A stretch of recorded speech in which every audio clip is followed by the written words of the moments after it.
விவேக்கு வந்த சோதனை. தனது அன்னை ராஜலட்சுமி ட்ரஸ்ட் மூலமாக ஊருக்கெல்லாம் நல்லது செய்து வருகிறார் விவேக்.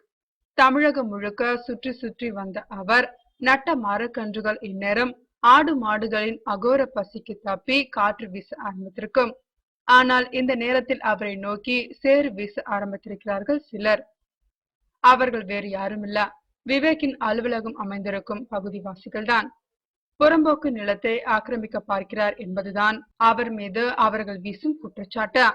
கடந்த சில மாதங்களாகவே இந்த பஞ்சாயத்து அப்பகுதியில் நடந்து வருகிறதா. அவர் அலுவலகத்தின் வெளியில் யாரும் பயன்படுத்தப்படாத ஒரு வெற்று ஏரியா இருந்ததா. அந்த இடத்தில் தான் அந்த ஏரியா வாசிகள் குப்பை கொட்டுவார்களாம். நாற்றம், சுகாதாரக்கேடு, மாசு இவற்றையெல்லாம் கட்டுப்படுத்த அந்த இடத்தில் ஒரு தடுப்பு ஏற்படுத்தி அதில் மரக்கன்றுகளை நட்டு வைத்திருக்கிறார் அவர்.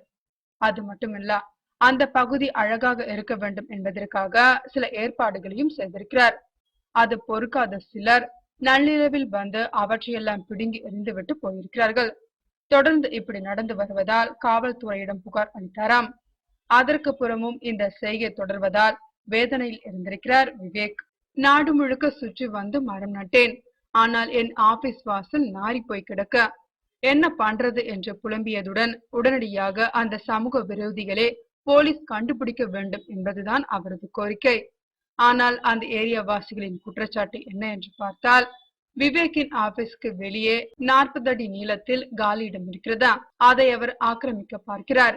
அரசு புறம்போக்கு நிலத்தில் அவர் மரக்கன்றுகளை நட்டு வைத்திருக்கிறார். ஆனால் மின் இணைப்பு அந்த இடத்திற்கு கீழே தான் செல்கிறதா. மரத்தின் வேர்கள் நாளைக்கு வளர்ந்து மின் இணைப்பு துண்டிக்கப்பட்டால் என்னாவதா. அதனால்தான் நாங்கள் அதை பிடுங்கி எறிகிறோம் என்கிறார்களாம் அவர்கள்.